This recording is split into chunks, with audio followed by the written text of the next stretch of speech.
I run writing workshops for 11 to 14 and 15 to 18-year-olds at Paul Lighthouse for ArtfulScribe, which at the moment we're running online. And I'm here today to host the Great ArtfulScribe Poem Off, which will follow the same format as the Great British Bake Off, but with poetry writing challenges rather than baking ones. So the first exercise I'm setting, following the format of the traditional bake-off, is a signature bake, or in this case, your signature poem. And the theme I'm going to give you is spring. So lots of poets have written lots of poems about spring.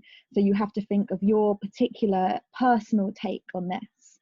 So maybe you love April Fool's Day, playing pranks on people. That's the thing about spring that you love the most. Or maybe you love the day after Easter when all the chocolate eggs are reduced in the supermarkets.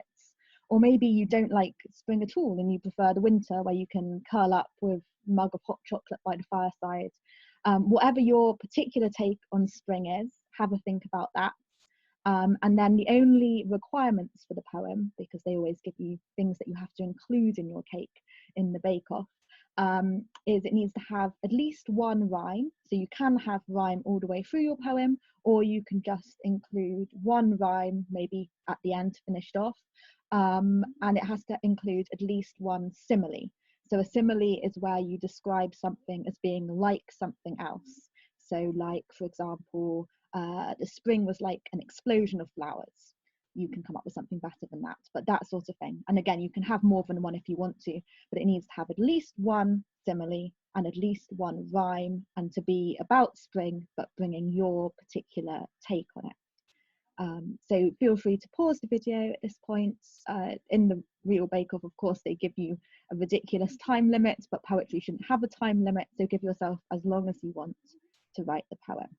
And then the next challenge, when you've done that, is the one that everyone hates in the Bake Off, which is the technical challenge, where they normally set you something completely impossible, like making croissants from scratch or building some ridiculous structure where it's all going to collapse. So with that in mind, I'm setting a particularly challenging poetry form to have a go at writing in.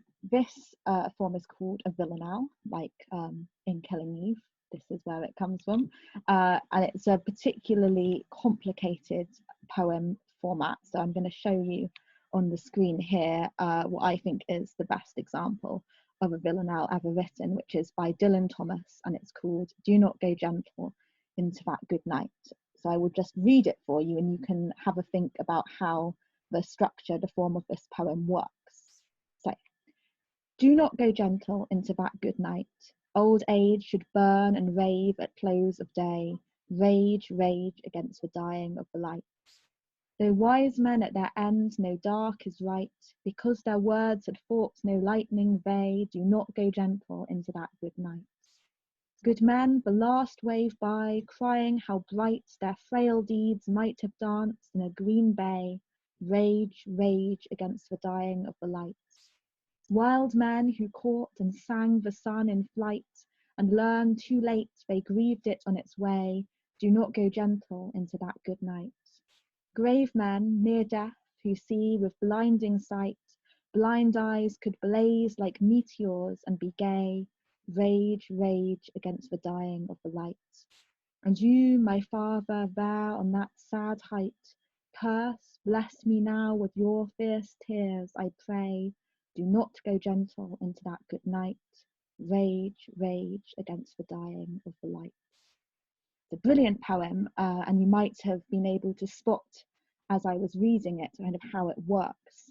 I tried to make it a bit clearer on the screen. If you think of this as being like the recipe that they'd give you in Bake Off, you can see the line in red which repeats all the way through, do not go gentle into that good night.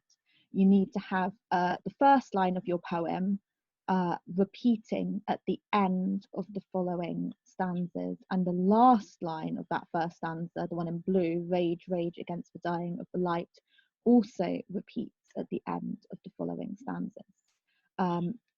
Dylan Thomas has written a very perfect villanelle which also uses rhyme very carefully. You don't have to use rhyme in your villanelle, but if you want to, you can see he's picked words which have quite a lot of rhymes, quite a cunning thing to do. So the words night and light, which he has at the beginning and end line of each of his stanzas, they have lots of words which rhyme with them. So right and bright and flight and sight. So you might want to think about that when you're coming up with the lines that you're going to have repeating in your villanelle. And then he also has rhyme between the middle lines of these stanzas. So day, they, way. Again, he's made it as easy for himself as he can by picking words which do have lots of words which rhyme with them. So again, you might want to think about that if you want to write this sort of a villanelle. It has 19 lines, so 5 3-line stanzas, and then a stanza with 4 lines at the end, where both of those lines, do not go gentle and rage, rage against the dying of the light, repeat again at the end. Really complicated, very difficult to do well. I will now show you my pretty bad example to make you realise you don't have to be Dylan Thomas in order to do this. So I'll just get this up on my screen. This is my Mary Berry villanelle, seeing as it's a bake-off theme. I will read it for you now. So, there's nothing in this world greater than cake. Although there's some sad fools who disagree, I know that what I claim is no mistake. There's other foods which I could leave or take, a turnip, say, or a big slice of brie. There's nothing in this world greater than cake. True, nature's full of wonders, mountains, lakes, the rolling hills of a blue glittering sea. Still, I know that what I claim is no mistake. If you want something that is truly great, then look no further. It is plain to see there's nothing in this world greater than cake. The other thing is, they're so fun to make. Just take care that the bottom isn't soggy. I know that what I claim is no mistake. Sometimes when life gets tough, you need a break. Sit back, relax, and with your cup of tea, there's nothing in this world greater than cake. I know that what I claim is no mistake. So it's not quite Dylan Thomas, and I have altered some of the repeating lines a little bit. Some of the rhythm isn't quite right, but that's the kind of thing, and you can make it as serious or as playful as you like. So hopefully that gives you some inspiration. And again, if you want to pause the video at this point for as long as you like and give yourself time to have a go at writing a villanelle, unlike on the actual bake-off, you can confer and you can look up other examples online to help you out. And if you manage to create something which doesn't all collapse the moment that Paul Hollywood looks at it, you'll be doing very well. So now finally we move on to the final part of the bake-off / poem-off challenge, which is the showstopper. So for this, they often ask you to make a big structure of cake or biscuit, and there's often a particular requirement about how many layers it has to be or how tall it needs to be. So in poem terms, I'm going to ask you to write a poem of at least 4 stanzas or verses, but the stanzas or verses can be of any length that you like.